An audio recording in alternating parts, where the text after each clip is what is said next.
மன்னிக்கணும், ஒரே ஒரு மட்டும் சொல்லிக்கிறேன். அதனால தான் வளர் பேசுனதுக்கப்புறம் நான் பேசணும்னு வாரண்டடாக சொல்லியிருந்தேன். நேற்று வந்து ஆக்டர் நெப்போலியன் சாரை வந்து நான் போய் பர்சனலாக இன்வைட் பண்ணேன் இந்த ஈவெண்ட்டுக்கு. என்ன பேஸ் பண்ணின்னு கேட்டார். ஹானர் கில்லிங் பெஸ்ட்னு சொன்னேன். அவர் ஒரே ஒரு வார்த்தை சொன்னார், எப்படிப்பா ஒரு உயிரை எடுத்துட்டு அதுக்கு பேர் ஹானர் கில்லிங் மரியாதையே இல்லாமல் சொல்கிறீங்கன்னு சொன்னார். அதனால தான் அதை சொல்கிறதுக்காக வெயிட் பண்ணிட்டு இருந்தேன். அந்த வார்த்தையை நான் அவங்க பேசினதுக்கப்புறம் பேசணும் வச்சுருந்தேன். அப்புறம் சிஸ்டர் சொன்னாங்க, தவறாக எடுத்துட்டாங்கன்னு நினைக்கிறேன். மேடம், நான் வந்து ஜல்லிக்கட்டு ப்ரொடெஸ்ட்டில் நீங்கள் பார்த்தீங்கன்னு தெரியல, எல்லாரும் போராடி இருக்கப்போ வைகை ரயில் வரப்போ போய் நின்னோம். அது உங்களுக்கு இல்ல இப்ப ஏன் பேசல? நான் சொல்லி முடிச்சேன் 2 நிமிஷம் கொடுங்க. இதோட நித்திக்குமா இது திசை மாற வேண்டாங்க. பிரதர் ஒரு ப்ரொடியூசர் வந்து ஒரு படத்துடைய ஆடியோ லான்ச் ப்ரமோஷன் பண்ணும்போது அதை பத்தி மட்டும் பேசுவோம். ப்ளீஸ். இது வந்து ஒரு படத்தை ஒரு ப்ரொடியூசர் வந்து செலவு பண்ணிட்டு ஒரு படத்தோட ப்ரமோஷன் பண்ணும்போது அதை கொஞ்சம் ஃபோக்கஸ் பண்ணா நல்லா இருக்கும். தாழ்மையான வேண்டுகோள் ப்ளீஸ். அதை திசை திருப்ப வேண்டாம்.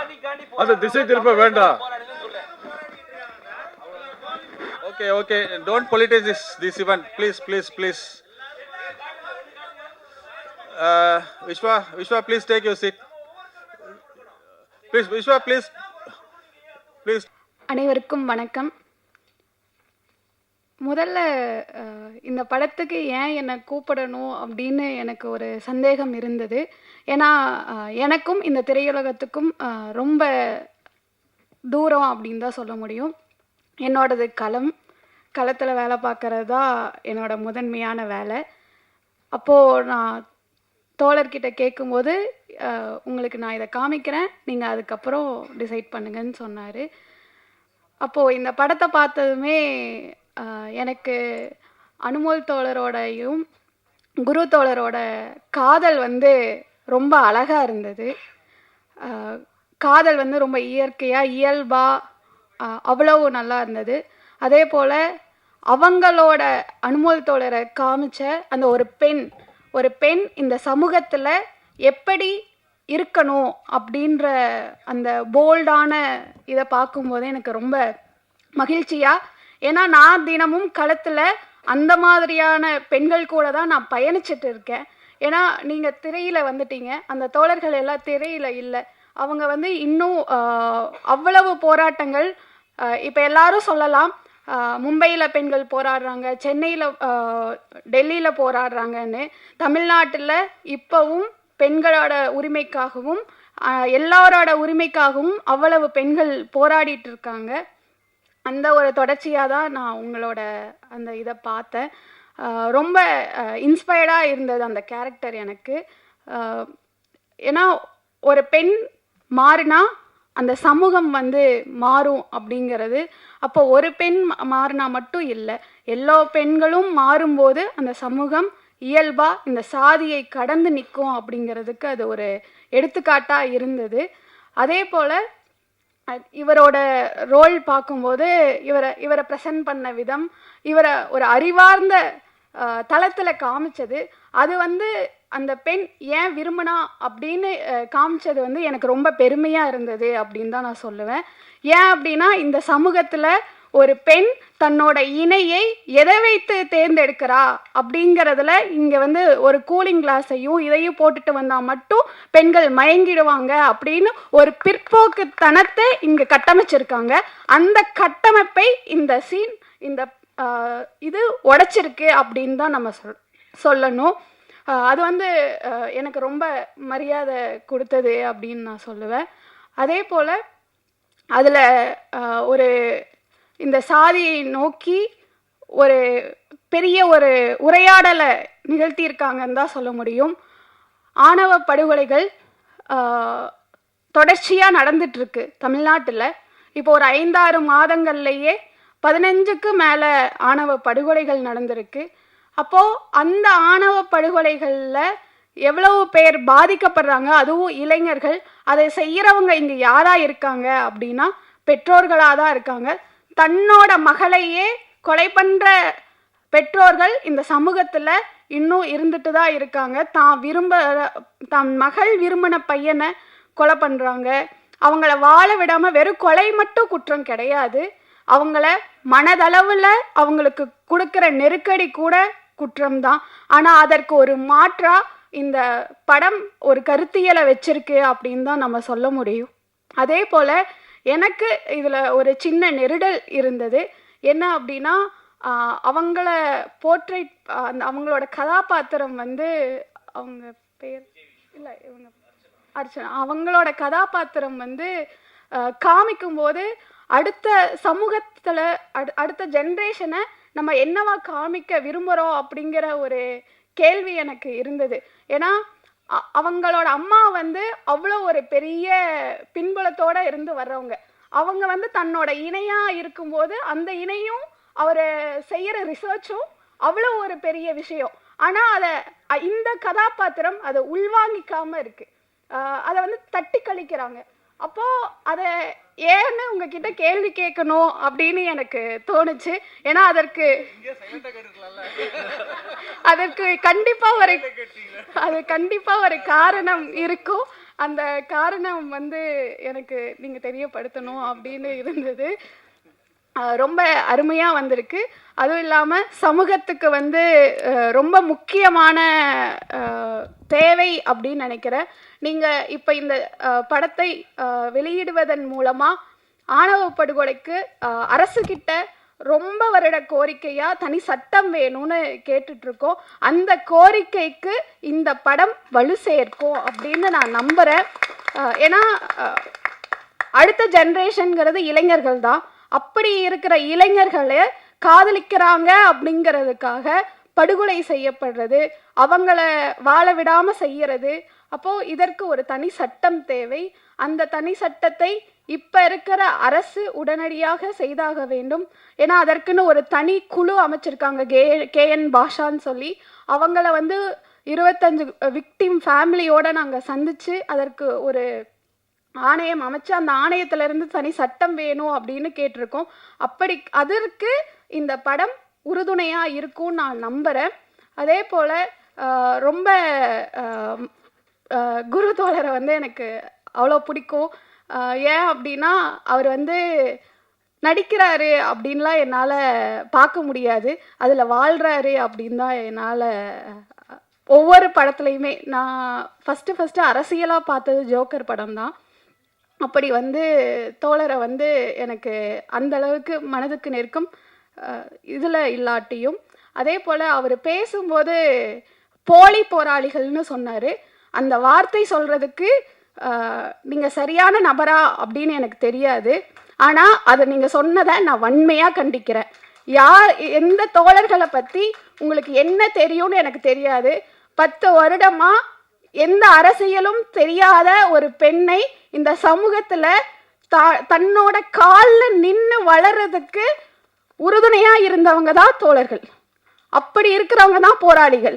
நீங்கள் சொன்ன மாதிரி அவங்க இந்த விஷயத்துக்கு குரல் கொடுக்கல, இந்த விஷயத்துக்கு தான் குரல் கொடுத்தாங்கன்னா இந்த சமூகம் அதே போல அவங்க போராடுற விஷயங்களுக்கு எல்லாரும் குரல் கொடுத்தாங்களா?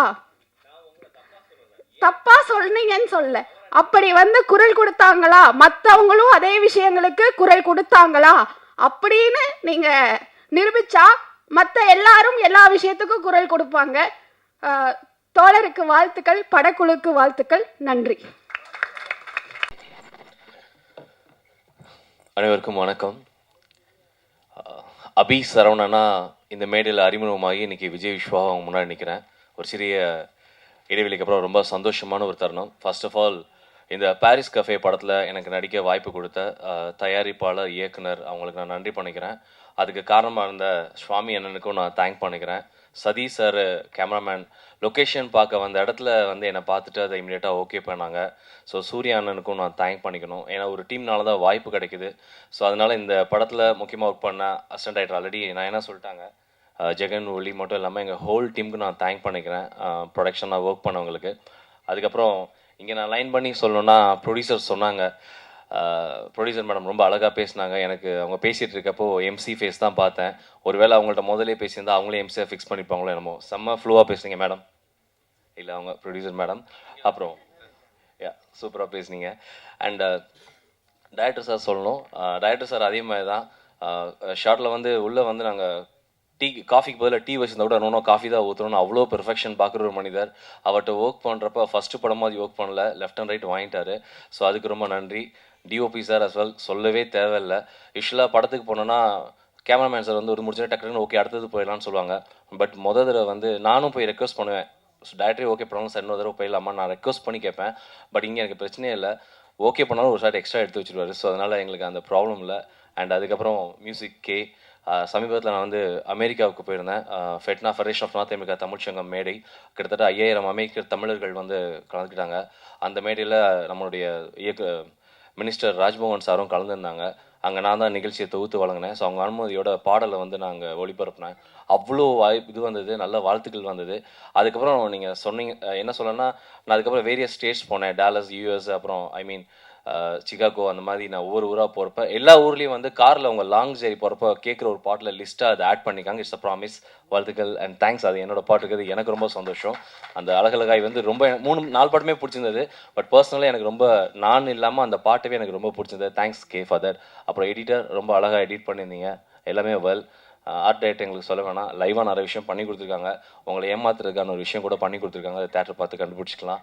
அதுக்கப்புறம் ஸ்பெஷல் டான்ஸ் பண்ணியிருந்தோம், அவருக்கும் நன்றி. அதுக்கப்புறம் சூர்யானை சொல்லிட்டேன். சார் கோஆர்டிஸ்ட் எல்லாமே நல்லா பண்ணியிருந்தாங்க. ப்ரொடியூசர்ஸ் வந்து 3 பேர் ஆக்சுவலாக என்னோட இருக்காங்க. என்னோட கோஆர்டிஸ்ட் வந்து அங்கே உட்காந்துருக்காரு. சார் ஒரு தடவை இருந்துச்சுங்களேன், இல்லை ஸ்டேஜ்க்கு வந்துங்களேன் please please please please sir. ஏன்னா நான் நடிக்கிறதுக்கு அவர் ஒரு முக்கிய காரணம். நிறைய டேக் எனக்கு வாங்கி கொடுத்தாரு. ஆனால் செம்மையாக பண்ணார். த பெஸ்ட் பெர்ஃபார்மர் இந்த ஃபிலிம்னா நீங்கள் அவர் சொல்லலாம். அவர் பக்கத்தில் ஒரு பிரதர் இருக்கார், அவரும் ப்ளீஸ் ப்ளீஸ் வந்துடுங்க வந்துங்க. ஏன்னா அவங்க எங்களோட ப்ரொடியூசர்ஸ் கோஆர்டிஸ்ட் எல்லாம் வரப்போ நீங்களும் வந்துடணும். தேங்க்யூ. அதுக்கப்புறம் எஸ் அஃப்கோர்ஸ் ரொம்ப நல்லா பண்ணியிருந்தாங்க. இந்த பேர் வந்து எனக்கு ரொம்ப பிடிச்சிருந்தது. நைனா ஆல்ரெடி நாங்கள் ஒர்க் பண்ணியிருக்கோம். நைனா உங்கள் சாங்ஸ் ரொம்ப நடந்தது, ஃப்ரேமில் ரொம்ப அழகாக இருக்கீங்க, எல்லோரும் அழகாக காமிச்சிருக்காங்க. அதுக்கப்புறம் சீக்கிரம் சொல்கிறதுக்கு முன்னாடி என்னோட பேர் அர்ச்சனா. ஸோ அவங்க ஆல்ரெடி யூடியூப்பில் பயங்கர ஃபேமஸ். அங்கே யூஎஸ்லேயும் சரி. இப்போ நேற்று மலேசியா போயிருந்தேன். மலேசியாவில் எங்கள் சாங்கை ப்ளே பண்ணேன். அங்கேயும் எல்லாம் பார்த்து இந்த ஆக்ட்ரஸ் பார்த்துருக்கோம் அப்படின்னாங்க. ஸோ அந்தளவு வேர்ல்டு வைடு ஃபேமஸாக இருக்க ஒரு ஆக்ட்ரஸ் கூட ஜாயின் பண்ணியிருந்தேன். தேங்க்யூ ஸோ மச்மா. அதுக்கப்புறம் 2 யூனிவர்சிட்டி கூட எனக்கு வந்து வாய்ப்பு கிடைச்சது. ஒன்று Tamil Nadu university as well Guru Somasundaram sir மதுரைக்காரு சார், லவ் யூ. இன்னொன்று வந்து நான் லவ் யூ சொன்னால் தப்பாக எடுத்துக்காதீங்க, love you. So Malayalam university. இப்போ வந்து இந்த படம் வந்து என்னன்னா பாரிஸ் கஃபே படம் வச்சிருக்கோம்னா கமெண்ட்ல போய் பார்த்தோன்னா அணு அப்படின்னு போட்டால் போதும் போல, அனுமோல் படம்னு போட்டால் போதும், டைட்டில் கூட போட தேவையில்ல. கமெண்ட்ஸ் போனால் 2000 கமெண்ட்ஸில் 1999 கமெண்ட்ஸ் அவங்களுக்கு தான் இருக்குது. அவ்வளோ ஃபேன்ஸ் சம்பாதிச்சு வச்சுருக்கீங்க. Love you so much once again. So இவங்க 2 பேர் கூட நடிக்கிறப்போ நிறைய ஆக்டர்ஸ் கூட நான் 15 வருஷமாக நடிச்சிட்ருக்கேன். ஆக்ட்ரஸ் கூட இருந்தால் கூட நிறையா கற்றுட்டு வந்தால் கூட இவங்க 2 பேர் கூட நிறைய விஷயம் கற்றுக்க முடியுது. ஆக்டிங்னா என்னென்னா இவர்கிட்ட கிளாஸ் போய் கற்றுக்காமல் ஓசியில் கற்றுக்க வாய்ப்பு கொடுத்த அனைவருக்கும் நன்றி சொல்லிக்கிறேன். அதுக்கப்புறம் எல்லாரையும் சொல்லி முடிச்சேன்னு நினைக்கிறேன். Yes of course Riyaz thanks. Ezhil இன்னொரு ஹீரோ எங்கள் படத்தில் begin the stage. Thanks Ezhil. All support. அவர் எழில் பண்ண சப்போர்ட் வந்து அவரோட தம்பி, டேரக்டரோட தம்பி, பட் ஆல் சப்போர்ட் பண்ணி கொடுத்தாரு. Okay, come to the point. தமிழ்நாட்டில் தமிழக முதலமைச்சர் சி ஜோசப் விஜய் அண்ணாவுக்கு வந்து நான் ஒரு ஸ்பெஷல் ரெக்வஸ்ட் வைக்கிறேன். என்னென்னா இதுக்கு முன்னாடி இருந்த படங்கள், முன்னாடி இருந்த கடந்த காலங்களில் வந்து நிறையா வந்து படங்கள் வந்து ரிலீஸ் ஆகாமல் இருந்தது. நிறைய படங்கள் ரிலீஸ் வெயிட் இருக்குது. முக்கியமாக சொல்லலாம், எனக்கே 4 படம் ரிலீஸ்க்கு இருக்குன்னா என்னை விட நல்ல திறம்பட நடித்த நடிகர், தயாரிப்பாளரோட படங்கள் நிறைய ரிலீஸ் ஆகாமல் இருக்குது.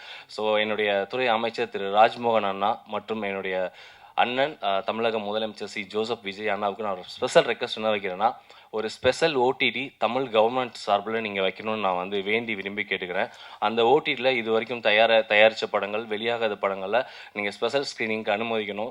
இதுக்கு முன்னாடி எப்படி ஓடிடி போனாலும் தனியாக பண்ணிக்கலாம், தேட்டர் போனாலும் தனியாக பண்ணிக்கலாம் ஒரு ஸ்கீம் இருந்ததோ அது மாதிரி நீங்கள் பண்ணிங்கன்னா இன்னும் கூட கொஞ்சம் நல்லா தான் இருக்கும்னு நினைக்கிறேன். பிகாஸ் ஏன்னா தேட்டர் கிடைக்கிறதில்ல. நாங்கள் தேட்டர் ஓனர்ஸை தப்பாக சொல்லவே இல்லை. தேட்டர் ஓனர்ஸ் பயங்கரமாக சப்போர்ட் பண்ணுறீங்க, டிஸ்ட்ரிபியூட்டர்ஸ் சப்போர்ட் பண்ணுறீங்க. ஆனால் ஒரு உண்மையான வழி என்னன்னா, கேமராவில் சொல்லக்கூடாதுன்னு கூட பரவாயில்ல, ஒரு தயாரிப்பாளருக்கு இயக்குனருக்கு மட்டும்தான் தெரியும் தேட்டர்ஸ் கிடைக்கிறது எவ்வளோ கஷ்டம் அப்படின்னு. தேட்டர் கிடைக்காம நிறைய படங்கள் ரிலீஸ் ஆகாமல் இருக்குது. ஸோ அதனுடைய ப்ரொடியூசர்ஸோடைய லைஃப் லைன் அது வட்டி என்ன ஆகுதுன்றதெல்லாம் கால்குலேஷன் கண்டிப்பாக தெரிஞ்ச விஷயம் தான். நான் உங்ககிட்ட சொல்கிற ஸ்பெஷல் ரெக்வஸ்ட் என்ன அப்படின்னா, தமிழ்நாடு கவர்மெண்ட்டுக்கு தயவு செய்து இந்த விஷயத்த இமிடியேட்டாக நீங்கள் வந்து பண்ணணும். ராஜ்மோகன் அண்ணா ஒண்டர்ஃபுல்லாக பண்ணிகிட்ருக்கீங்க. எங்கள் துறை அமைச்சர் நீங்கள், உங்கள்கிட்ட பர்சனலாகவும் நான் கேட்கணும்னு நினைக்கிறேன். தயவுசெய்து வெற்றி ஓடிடி அப்படின்னு கூட ஒன்று ஸ்டார்ட் பண்ணி இது வரைக்கும் ரிலீஸ் ஆகாமல் இருக்க எல்லா படமும் ரிலீஸ் பண்ணுங்கள். நிறைய பேர் வந்து இது பண்ணுவாங்க, பயனடைவாங்க. அதுக்கப்புறம் முக்கியமாக இன்னொரு விஷயம் கூட நான் கேட்கணும். இந்த இடத்துல சம்மந்தம் இல்லாமல் கேள்வியாக இருக்கலாம், ஆனால் கேட்க எனக்கு உரிமை இருக்குன்றதுனால நான் கேட்குறேன். நேற்று தமிழ்நாட்டில் வந்து ஒரு நிகழ்ச்சி ரொம்ப பரபரப்பாக போயிட்டுருக்கு. ஒரு 3 பேரை வந்து சுட்டு கொண்டிருக்காங்க நம்ம பக்கத்து ஸ்டேட்டில். சில போலி போராளிகள் வந்து ஆனா ஊனானா வந்து போர்லாம் கொடுத்துப்பாங்க. எங்கே இருக்காங்கன்னே தெரியல. அவங்களாம் ஒரு வாய்ஸ் கூட கொடுக்கல. என்னோட முதல் படம் வந்து மிஸ்டர் பா ரஞ்சித் சார் வந்து எனக்கு முதல் படத்தோட டைரக்டர். ஆனால் அந்த பேசி முடிச்சிடறேன். இல்லை பேசி முடிச்சிடணும். இல்லை பொலிட்டிக்கல் பேசலை சார், நான் ஜென்ரலாக பேசுகிறேன். பா ரஞ்சித் அண்ணா வந்து என்னோட முதல் படத்தோட இயக்குனர். எனக்கு முத வாய்ப்பு கொடுத்த முதல் இயக்குனர் பா ரஞ்சித் அண்ணா. அவரோட வந்து நான் வந்து எப்பயுமே வாழ்க்கை கூட கடமைப்பட்டிருக்கேன். ஆனால் மற்ற விஷயத்துக்கெலாம் தொடர்ந்து குரல் கொடுத்துட்ருக்காரு. அன்றைக்கி வந்து ஒரு ஸ்டேஜ் ஒரு வீடியோ பார்க்குறேன். எங்கள் ராஜ்மோகன் சார் வந்து தலித்தினே எங்களுக்கு தெரியாது அப்படின்ற மாதிரிலாம் ஸ்பேஸ் கொடுத்தாங்க. ஓகே, நல்லது தான், குரல் கொடுக்கறது நல்லது தான். நேற்று தமிழர்கள் 3 பேர் போட்டிருக்காங்க. இப்போ கூட செக் பண்ணேன், அதில் காணோம், ட்விட்டரில் காணோம், யாரையுமே காணோம். போலி போராளிகள் பாஸ்வேர்டு மறந்துட்டாங்களான்னு தெரியாது. நான் என்ன சொல்ல வரேன்னா, நீங்கள் எல்லாத்துக்கும் குரல் கொடுங்கன்னு சொல்கிறேன். எல்லாத்துக்கும் குரல் கொடுங்க. இந்த ஸ்டேஜில் ஏன் அதை நான் பேசணும்னு நினைக்கிறேன்னா, நம்ம எல்லாம் வந்து ஜாதியை கடந்து வந்துட்டோன்ற விஷயத்தில் ஜாதியில் இன்னும் லாக் ஆகிக்காதுன்ற விஷயத்தான் நான் சொல்ல வரேன். ஏன்னா நான் இப்போ சமீபத்தில் நான் எக்ஸ்பீரியன்ஸ் பண்ணேன். நான் வந்து அமெரிக்காவுக்கு போயிருந்தேன். அமெரிக்காவுக்கு போயிருக்கப்போ ஒருத்தவங்க வீட்டில், என் அக்கா வீட்டில் தங்கியிருந்தேன். என் ஃப்ரெண்டோட அக்கா. அவங்க வந்து ஒரு நீங்கள் சொல்கிற மாதிரி அந்த ஒரு என்ன சொல்லுவாங்க, ஷெட்யூல்டு காஸ்ட்னு சொல்லுவாங்களே, அந்த ஒரு இதுலேருந்து வந்தவங்க. ஆனால் ஹையஸ்ட் எஜுகேஷன் எங்கள் அக்காவை கட்டியிருந்த மாமா வந்து அவர் வந்து அந்த சொல்லக்கூடிய அந்த இன்னொரு ராமநாத் சேர்ந்த ஒரு முக்குலத்தூர் ஜாதி அவங்க. ஆனால் ஏன் இதை நான் சொல்ல வரேன் அப்படின்னா, அவங்க அவ்வளோ அழகாக ஒரு வாழ்க்கை வாழ்ந்து 2 குழந்தைகளை டாக்டர் படிக்க வச்சுருக்காங்க. அவங்களோட வீடோட மதிப்பு மட்டும் 20 கோடி ரூபா அமெரிக்காவில். அங்கே யாருமே எதுவுமே பார்க்குறது இல்லை. தமிழ்நாட்டை தாண்டி இந்தியாவை தாண்டி எங்கேயுமே ஜாதி மதம் பார்க்குறதே கிடையாது. உலகத்தில் எல்லாரும் சந்தோஷமாக வாழ்ந்துட்டு இருக்காங்க. இந்தியன் ஒரே ஒரு ஐடென்டிட்டி மட்டும் தான் வச்சு வாழ்ந்துட்டு இருக்காங்க. அதனால இங்கே சொல்ல வர கருத்து என்ன அப்படின்னா, தயவு செய்து உலக அளவில் நம்ம வந்து எப்படி வர்த்தகமில் பெருசாக இருக்கும், டெக்னாலஜியில் பெருசாக இருக்குமோ, அதே மாதிரி இந்த ஒரு சின்ன ஜாதின்ற ஒரு அமைப்புல நம்ம சிக்கிக்காமல் இருந்தால் நம்ம அதை தாண்டி மேலே நம்ம இந்தியாவோட மதிப்பு இன்னும் நிறைய இடத்துக்கு போகுன்ற நம்புது. ஏன்னா இப்போ ரியா சார் கூட சொன்னார், இங்கே பொலிட்டிக்கல் பேசாதுன்னு. சத்தியமாக இது பொலிட்டிக்கல் கிடையாது. ஒரு சக மனிதனாக நம்ம மனசில் இருக்கிறத உங்ககிட்ட ஷேர் பண்ணுறதுக்காக ஷேர் பண்ணிட்டேன். அண்ட் இதுக்கப்புறம் நான் சொல்ல வேண்டிய ஒரு விஷயம்னா, இந்த மாதிரி ஒரு படத்துக்கு நீங்கள் சப்போர்ட் பண்ணிங்கன்னா, எங்கள் ப்ரொடியூசர்ஸ் மாதிரி இன்னும் நிறைய பேர் நிறைய படங்கள், நல்ல படங்கள் எடுப்பாங்க. இந்த சொசைட்டிக்கு தேவையான கருத்தை தேர்ந்தெடுத்து அதை படமாக தயாரித்து ரிலீஸ் பண்ணி கொடுத்ததுக்காக ரொம்ப நன்றி சார். ரொம்ப நன்றி. ஸோ பாரிஸ் கஃபேல வாய்ப்பு அளித்ததுக்கும் நான் சொன்னதை பொறுமையாக கேட்டதுக்கும் ரொம்ப நன்றிங்க. Thank you so much.